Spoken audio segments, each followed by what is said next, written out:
Hey, how's it going? It's your Challenger Coach, Adam Moriarty-Isles, here to bring you our newest Mobalytics low-elo tier list for patch 9.22. If you're wondering about Senna, we won't be ranking her this list as we currently don't rank new champions and we wouldn't have enough data to put her on yet. One thing I would watch out for her though is if you see a non-support main lock her in, it likely means that they're a support player who doesn't like playing support and the likelihood that they're gonna feed on her is pretty high, so I recommend you dodge if you see that situation happen. If you're interested in how the patch notes will affect each champion individually, check out our patch rundown video, but you're here for the tier list, let's jump right into it. For the top lane list, our starting S tier roster will be Teemo, Yorick, Garen, Urgot, Kled, and Heimerdinger. This week is a relatively small patch, so let's get right to the point with my pick of the patch, Rengar, going to B tier. Rengar is a strong carry option in the top lane and is considered off meta if that's your kind of thing. Recently it was played by Fnatic's Bwipo at Worlds, and while he did not win that game, he proved the power of the pick in the early to mid game. Okay, I'm gonna be real with you, it's not an amazing pick during the late game, but since this is the end of the season, it's more about the laning phase and getting picks during the mid game as people are very likely to tilt and want to go next when things start to go poorly. And Rengar top can do just that. He's got some crazy early game damage which most people will not be prepared for, as he can kill them at level 1 with his empowered Q double auto cancel, and it's a surprising amount of damage that most people, because he's not popular, will not be aware of. But wait, there's more. Who thought it was a good idea to make an assassin champion be able to have a QSS and more instant healing than I think any champion in the game has, or at least has got to be in the top 5 if you activate it at the right time. It's crazy. When you combine that with his extreme early game damage, Rengar is able to consistently pull off 1v2 plays in the top lane. He's just gonna start leaping and zooming around, kind of like my cat does when it sees me using my keyboard, just flies in out of nowhere full of destruction. And finally, he is also a good pickup going into the new season thanks to all the new brushes for him to abuse, so I highly recommend you invest time into Rengar top lane. Our only other change to the list is pretty straightforward, with Kayle dropping from S tier to A tier due to its nurse. You might have noticed that she dropped to B tier on the High-ELO list but remains A tier on the low-ELO one and might be curious as to why. This mostly comes down to the impact the laning phase has at each level of play. Lose lane priority at a high level of play and your jungler will in for a Scuttle Crab, followed by the enemy team being strong enough to make a pick at 20 minutes into an instant Baron. Lose priority at lower levels of play and your jungler still ins for Scuttle, your team will still get caught at 20 minutes, but instead of an instant Baron, the ADC will instantly recall for a dagger, the support will start running off to War Dragon alone for whatever reason, and of course the jungler will instantly go to that Gromp. Okay, jokes aside, no matter how true it really is, it comes down to the difference in average game time. Since at lower levels of play, games last longer on average because people are less objective focused, this leaves Kyle enough time to scale even if she or his team loses the laning phase. Moving down to the jungle, our starting S tier roster will be Dr. Mundo, Master Yi, Nocturne, Nunu, just Nunu, Echo, Shaco, and Flair is his pick of the patch, suiting him both in playstyle and in looks. We have Volibear. He says the Volibear jungle has been a dominant low-elo jungler for quite some time. His power comes from being a strong anti-dash and tanky jungler that can dish out a considerable amount of damage thanks to his ultimate in W. As a bonus, he also has an incredibly healthy clear and has amazing skirmish capabilities thanks to his passive and AoE damage from his Sphere. As Volibear, you're going to want to build Cinderhawk first, into Damman's Plate or Spirit Visage depending on whether the opposing team consists mostly of AP damage or AD. Afterwards, you're going to want to wrap it up with Righteous Glory and Starrock's Gauge, and for boots you should consider Mercury Treads or Ninja Shoes. As for actual changes to the list, we have Udyr dropping from A to B tier as his win rate has been declining ever since patch 9.18, going down to a 51% now, which is pretty meh for a champion who is easy to execute and who historically does really well in this bracket. This is likely caused by the increase in mobile champions in the jungle such as Echo or Shaco, who he really just can't deal with. The last change to the list is also one that brings me the most pain, and that's AP Rock Wizard Malphite being forced to retire to the Shadow Realm by Riot Games thanks to the nerfs to his ultimate damage. Now, you might be thinking to yourself, but they only nerfed his ultimate and they left the rest of the kit alone. To which I'd like to respond with, what rest of the kit? From the jungle, he is literally just an Archie. He is pretty much just like Karthus. This reminds me of a long time ago, in a land far, far away. A philosophizer once said, if a rock wizard ults in a forest, and it doesn't kill someone, does it still make the sound of gaining LP? To answer that deeply profound question, nope, it doesn't. If Jungle Malphite can't one-shot someone with his ultimate, then there is no reason to pick him. At this point in time, you might as well swap over to playing AP Amumu to get better results, as the clear speed is way faster and you can at least pretend to gank pre-6. I'm actually pretty serious about that too. If you enjoyed the playstyle of AP Malphite, you can get pretty much the same thing from playing AP Amumu. For the build, you just go Runic Echo, Sork Shoes, Protobelt, Leandries, into Zhonya's. Give it a shot, it's pretty good. I'm still gonna be a little sad though, because this nerf was intended for mid lane Malphite, but will likely kill jungle Malphite along the way. C'est la vie. Our starting S tier roster for the mid lane list will be Fizz, Swain, Heimerdinger, top 10 NA mid laner Malzahar, and new addition to S tier, Diana.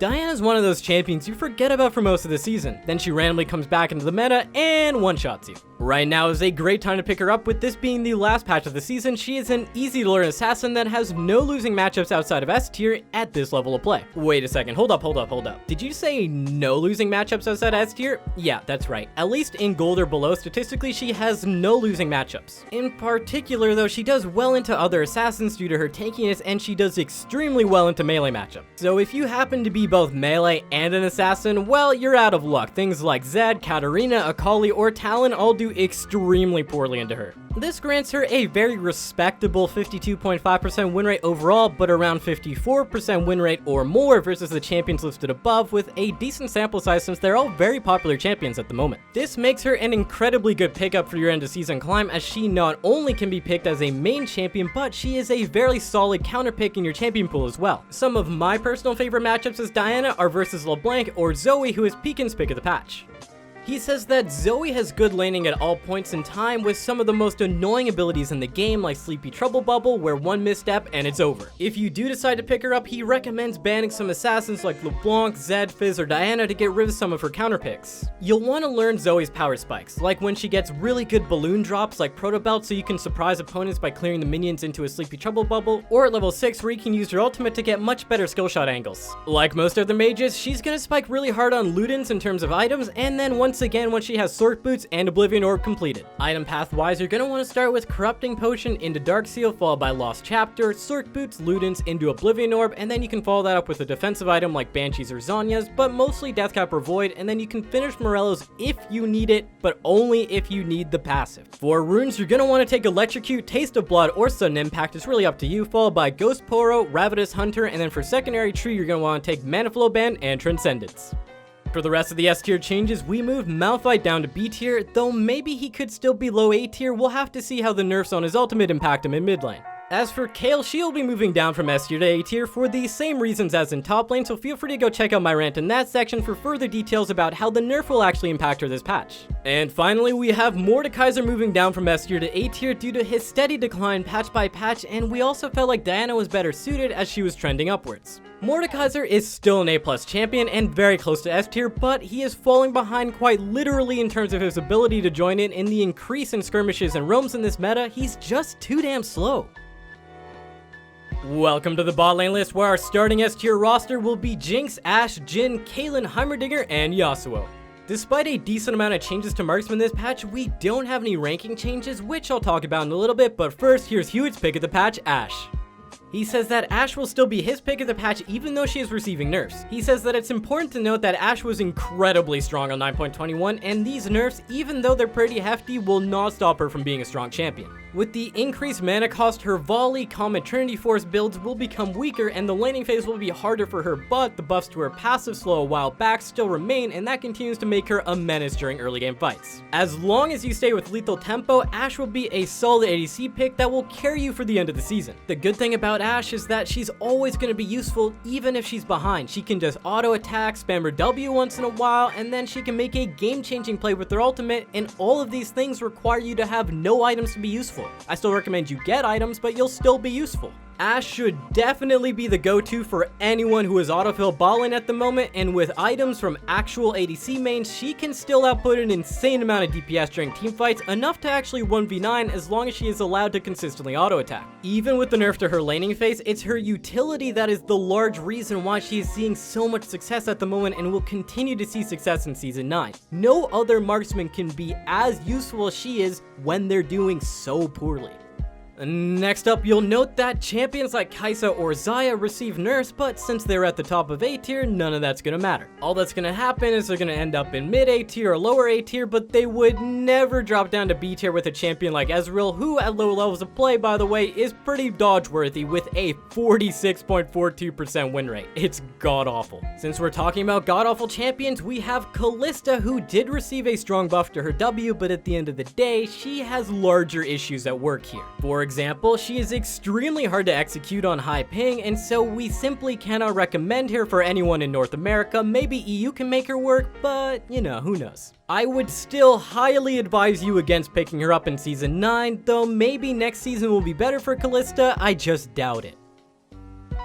For our support S tier roster, we have Soraka, Blitzcrank, Janna, Nami, Shaco, and new addition Leona as Will's pick of the patch. He says that Leona is one of the best supports around due to her ability to win lane and win game through getting kills and roaming. She's very strong at level 1 when she starts Q and is really good in certain matchups for the level 2 all-in. Luckily, some of her hardest counters are not that meta at the moment, and you can always just ban Morgana, so it's fine.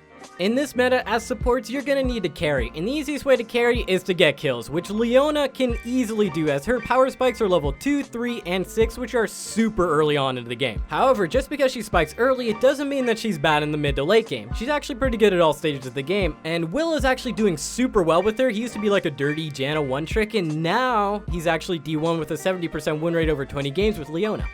Sadly though, one of Will's other favorite champions, Nautilus, after lobbying for him to be S tier for most of the season, has received a nerf in the final hour and he will be dropped to A tier. Unfortunately, Nautilus was not able to reach his goal of S tier for the end of the season, thanks to Riot Games holding him back. Not only did they decide to give him tilted teammates like Kaisa and Xayah, who were nerfed, but also nerfed his ultimate by 50 base damage, making it harder for him to win the laning phase with his incredibly hard to execute R into Q combo. Thanks to this, his ability to solo snowball games with his roams and all-in potential will be much weaker, as his opponents will actually have a chance to survive his all-in combo. 50 base damage might not seem that much, but it's pretty much like an auto attack for the early game, so let's think about this. In your last 20 games, count the amount of times that someone lived with one auto attack left. Oh wait, count how many times. It probably happened a bunch.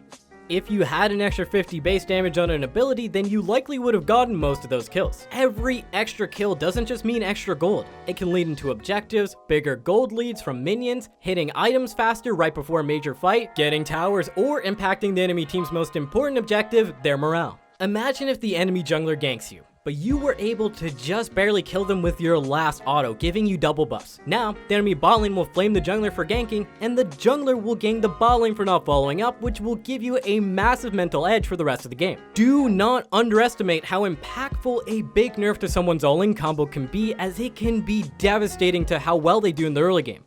Thanks again for watching our low elo tier list for patch 9.22, and feel free to ask us any questions in the comment section below for us to answer in the next Q&A. We will also be releasing an update video next week, so stay tuned for that, and make sure to check out more stuff at mobalytics.gg, and I'll see you out on the Rift.